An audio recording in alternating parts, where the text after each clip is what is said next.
Rises in you, the deepest well.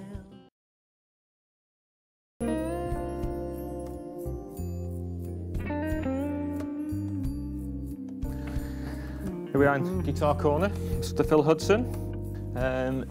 Phil's brought his own amps that he's lovingly made. Very nice they are too. 112 cabinet with mic'd with a Shure SM57. Phil's using a Gibson Les Paul through that. And acoustics, we've got his old Martin and a custom-made one with AKG 451 mat. And this is Phil's little corner, cordoned off with a duvet. Yeah, it's all good.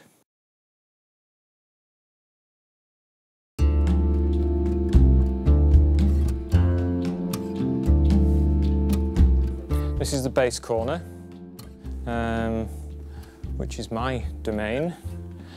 So I brought a fretless, a fretted electric bass, and my upright bass. The electric basses are going into a bass pod, mainly because I wanted to keep the levels down because we're all so close together. So they're going from the pod straight into the recorder. Double bass is mic'd here with a JM47, which is actually an old Joe Meek copy of a Neumann U87. It's not an expensive mic, but it actually records really well on the double bass. So this is what I'm monitoring the bass through. Pod system that we're using all the way around for monitors. So I've just got an output from the pod into that so we can all hear.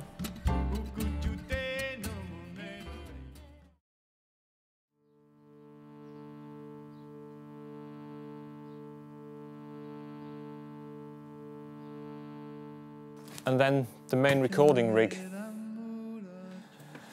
We've got just a quad-core PC there, and we're running software, we're running Reaper.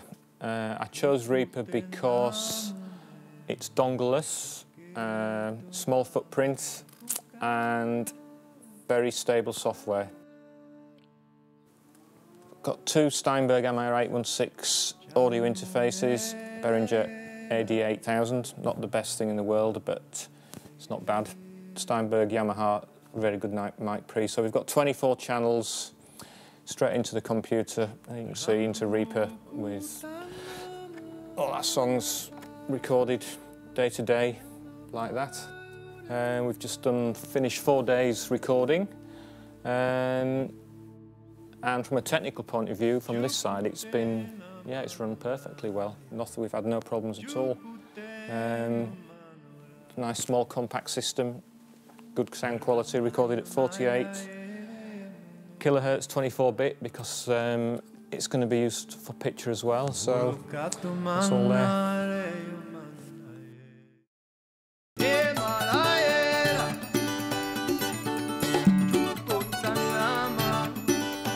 Okay, here we are over in the percussion corner.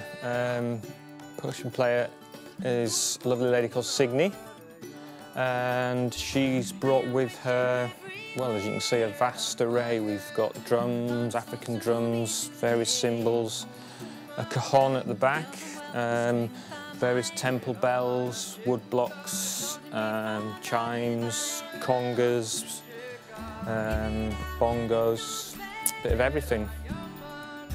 From a technical point of view, I've got a pair of Shure SM81s as overheads. They've kind of gone up and down depending on whether we're close or a bit more of a spread. The cajon, as it has a sort of bass drum kind of sound to it at the back, we've got an AKG D112. Congas, we've got a Beta 89 on there. We did have two actually, but one of them stopped working. So I just took a SM57 over that. So that's sort of covered that percussion. Yeah, that sort of covers the percussion section.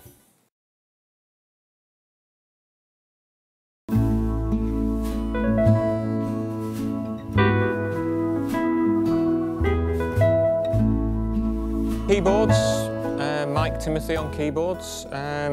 Mike has two keyboards there, called Karma, and his, what is that? It's a Yamaha, I think. No, it's a Roland. He's used the odd sound from there, but they've mainly been used into the laptop where Mike's been using various virtual instruments. I know he's been using Mr. Ray, electric piano, Omnisphere, various things like that into his MacBook. Coming out into his Metric Halo, so I basically took 6 channels, 3 stereo pairs, one from each keyboard and a stereo pair from the laptop. Mike's got another little pod there for his monitoring system, which I fed back to him from the recording equipment. And yeah, fairly simple. Electronics, just 3 straight stereo pairs. Mike did have a little unfortunate accident on the first day of rehearsals. I'm sure he won't mind me saying that he plugged his USB hub in with a 12 volt rather than a 5 volt adapter and fried his Korg Nano Control. He also fried his Native Instruments core, he fried his MIDI interface, and he's fried his iLok dongles. So for those of you who know, that was quite a costly mistake. Anyway, he's back up and running, and that is the keyboards. I am rich in every way. Funds for me today. 2 vocalists, Lucinda Drayton and Russell Stone. Both have been either standing up or sitting down while we've been doing this. They're using Sontronics Orpheus mics, which I find are a very natural sounding mic. And yeah, they're just great mics. Been using those for a while now, say 1 each, monitoring back through another little pod system. Have to be careful to kind of try and keep the levels as low as possible with this because we haven't been working with headphones, so keeping levels down helps with spill, but it is a compromise because everybody needs to hear each other, so yeah, that's been the sort of technical main hurdle to sort of keep the vibe going without headphones, but to sort of keep the spill, hence bits of duvets here and there. So Russell and Luce both using the Sontronics Orpheus.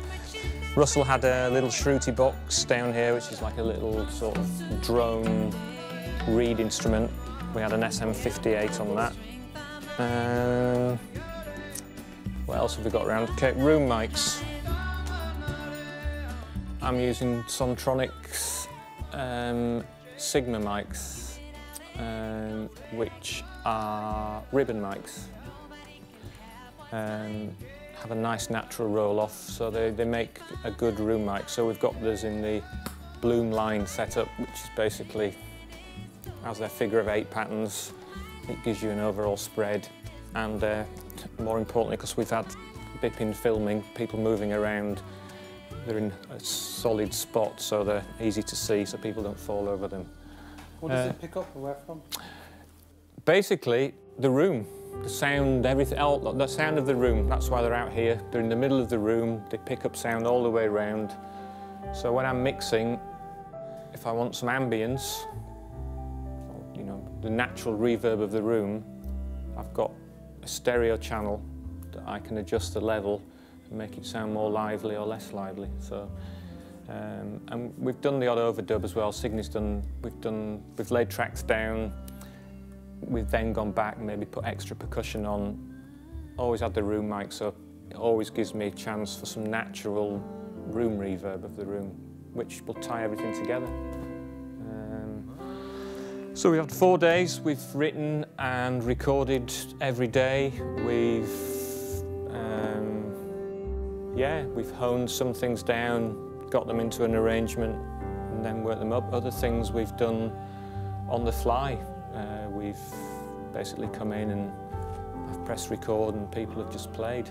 And we will see in a couple of weeks' time, when we've had a chance to edit it all, what we've got. But I think we've got some good stuff and I'm looking forward to mixing it.